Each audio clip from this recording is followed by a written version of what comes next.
Nah, Assalamualaikum warahmatullahi wabarakatuh.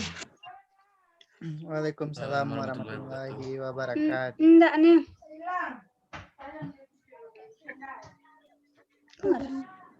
Baiklah, gimana? Apa kabar Ananda semua? Baik, Bu. Sebelumnya, apakah Ananda sudah kenal dengan Ibu? Belum, Bu. Baiklah, Ibu akan memperkenalkan diri. Nama Ibu Dinda Wulandari. Ibu akan mengajar TIK di kelas 10 di semester ini sampai selanjutnya. Jadi, sekarang Ananda sudah kenal kan dengan Ibu? Ya, Bu.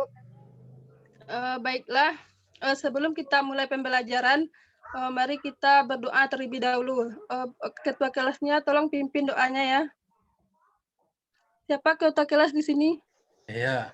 Biru, asli Biru dari. Iya. Silakan Vero, siapkan.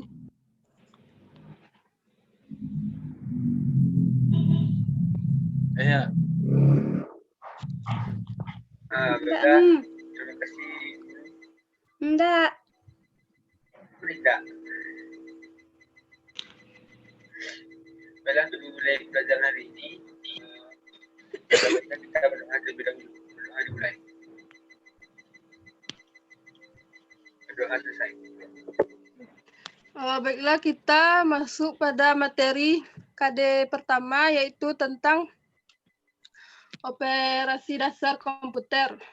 Di sini kita akan membahas dua materi, yaitu pertama tentang pengenalan dasar komputer dan sistem komputer.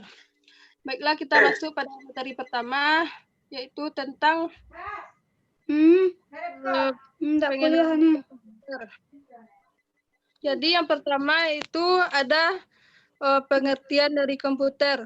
Di sini dapat kita lihat komputer adalah sekumpulan alat elektronik yang satu sama lain saling bekerja sama, yang terkoordinasi di bawah kontrol program dengan kemampuan dapat menerima data atau input, lalu mengelola data, memproses dengan menghasilkan suatu informasi atau output.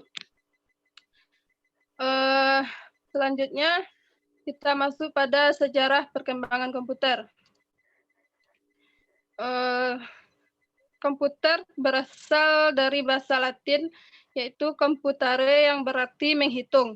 Sejarah komputer elektronik modern memang dianggap mulai pada tahun 1946, tetapi penemuan-penemuan sebelumnya hanyalah berperan dalam penemuan-penemuan komputer berikutnya. Berikut ini kita akan uraikan penemuan-penemuan komputer yang berperan terhadap perkembangan komputer pada masa sekarang. Di sini ada sejarah perkembangan komputer dari generasi ke generasi. Yang pertama kita masuk pada sejarah komputer generasi pertama menggunakan tabung vakum, yaitu pada tahun 1946 sampai 1959. Yaitu tahun 1446 merupakan tahun diciptakannya komputer generasi pertama dengan menggunakan tabung vakum sebagai komponen dasar pembuatannya.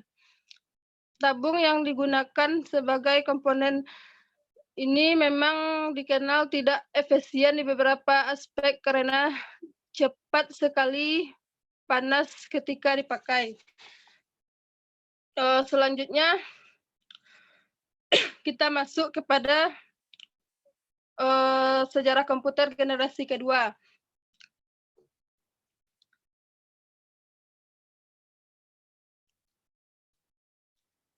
Di generasi kedua ini yaitu komputer sudah menggunakan transistor, yaitu pada tahun 1959 sampai tahun 1965. Yaitu komponen dasar untuk merancang komputer adalah teknologi transistor.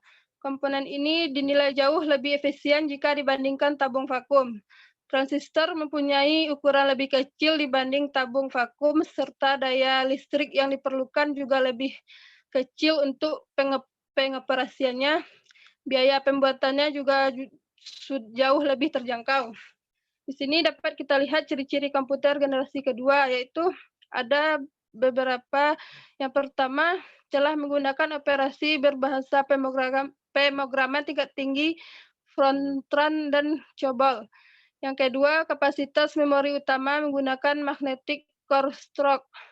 Yang ketiga, menggunakan simpanan eksternal seperti magnetic tape dan magnetic disk. Yang keempat, mampu memproses secara real time dan real sharing. Yang kelima yaitu ukuran fisik jauh lebih kecil dibanding komputer di generasi pertama. Yang keenam, kinerjanya lebih cepat. Dan selanjutnya daya tarik lebih kecil dan pemakaian program ini tidak lagi terpaku pada aplikasi bisnis namun juga pada aplikasi teknik. Selanjutnya, sejarah komputer generasi ketiga atau integrated circuit, yaitu pada tahun 1965 sampai 1971. Pada generasi komputer ketiga dimulai pada tahun 1965, yang mana komputer dibuat menggunakan integrated circuit atau IC. Teknologi ini menggeser fungsi transistor sebagai komponen dasar komputer. Ya, transistor masih tetap digunakan, tapi ukurannya diperkecil.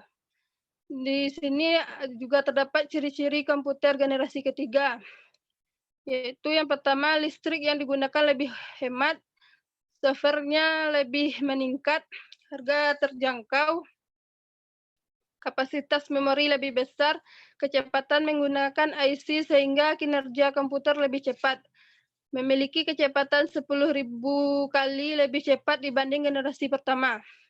Komputer dapat melakukan multiprocessing. Komputer sudah menggunakan visual display dan dapat mengeluarkan suara. Selanjutnya yaitu menggunakan penyimpanan eksternal seperti disket magnetik dan mampu melakukan komunikasi dengan komputer lain.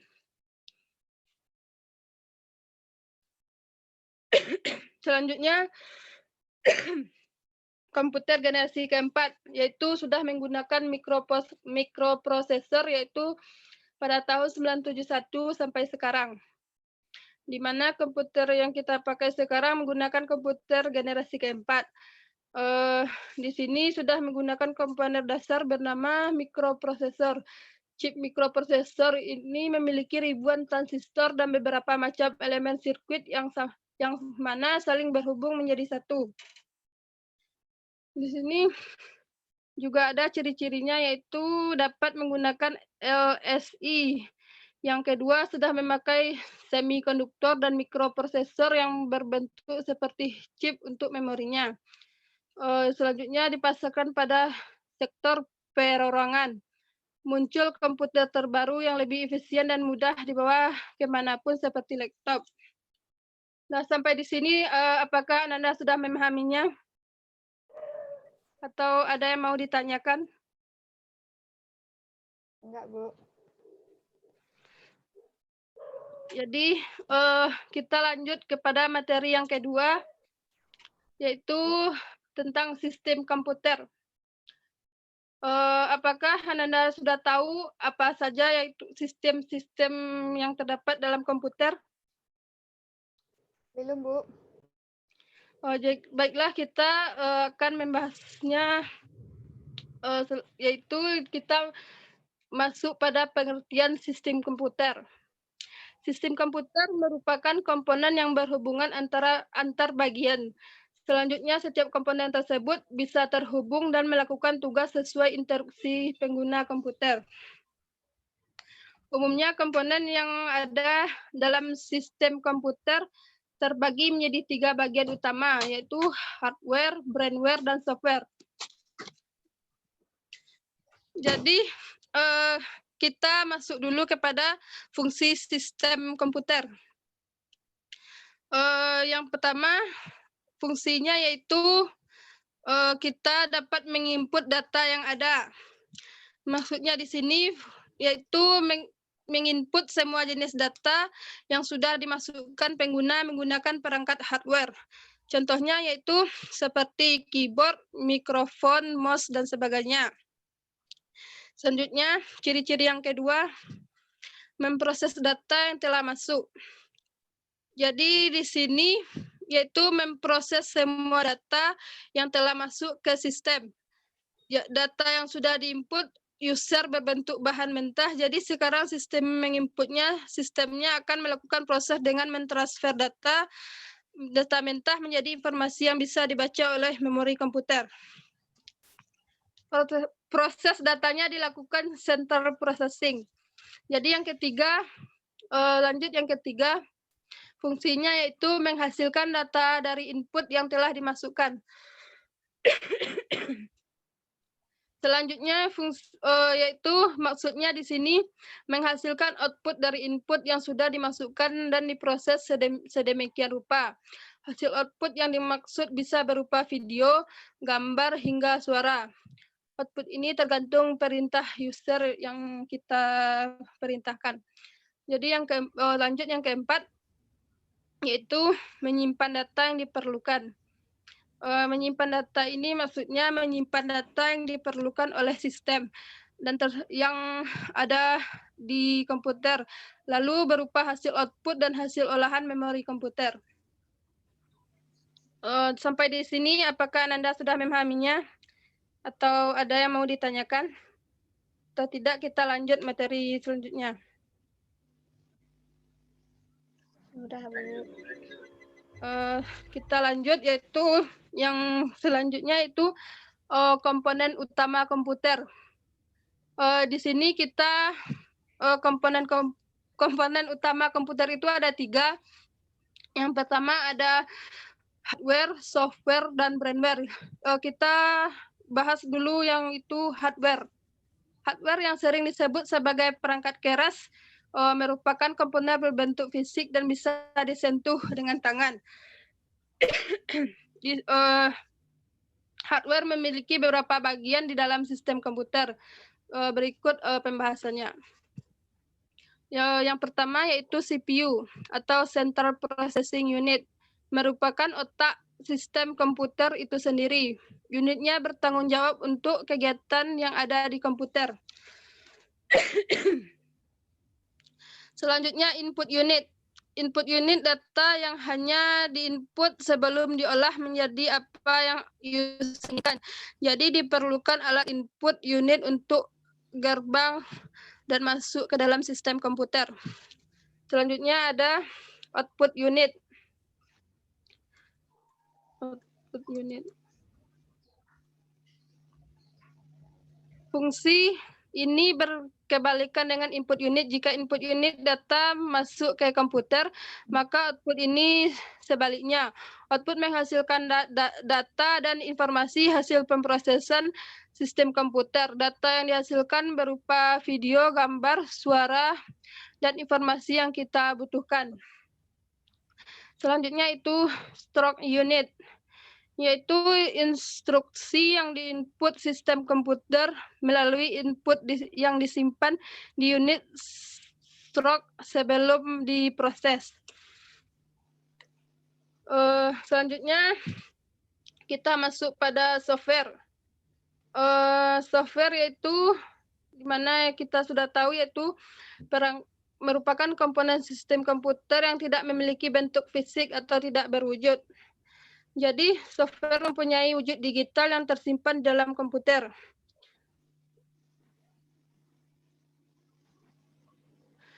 Di sini ada beberapa jenis kategori software di sistem komputer. Yaitu yang pertama ada sistem software. Jenis software yang digunakan mengatur sekaligus mengontrol komponen perangkat keras komputer supaya bisa berinteraksi dengan hardware dan atau software lain. Contohnya yaitu sistem operasi komputer.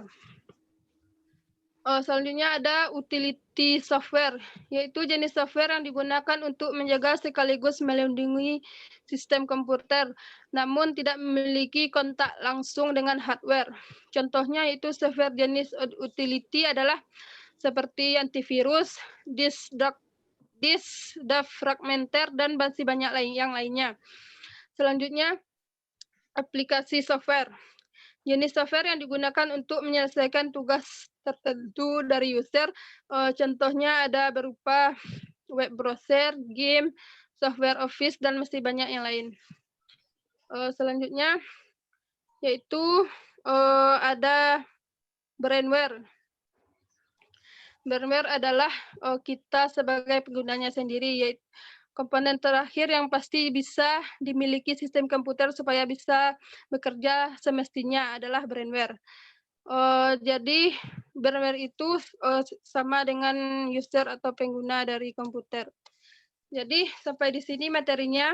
Apa ada yang ingin ditanyakan atau yang belum dipahami?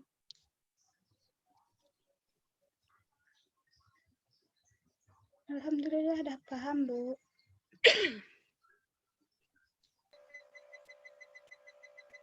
Jadi sekarang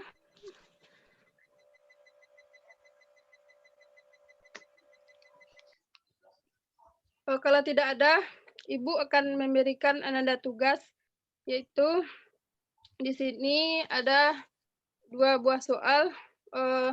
Nanti Ananda kerjakan di double video, lalu dikirim kepada Ibu melalui WhatsApp. Baik, Bu. Jadi di sini tugasnya ada 2, yaitu pertama, jelaskan perbedaan dari komputer dari generasi pertama sampai komputer generasi keempat. Yang kedua, sebutkan contoh-contoh dari sistem komputer. Ya di sini ada ya itu saja tugasnya. Dikumpulkan hari ini juga. Baik, Bu. Kirim di WA ya. Ya, Bu. Ya, Bu. Jadi besok kita sudah masuk pada materi selanjutnya, materi yang KD kedua ya. Ya, Bu. Jadi minggu depan persiapkan pembelajarannya untuk materi selanjutnya. Ya, Bu. Baiklah, kalau tidak ada yang ingin ditanyakan, Ibu tutup pembelajaran kita pada hari ini. Assalamualaikum warahmatullahi wabarakatuh. Waalaikumsalam warahmatullahi wabarakatuh.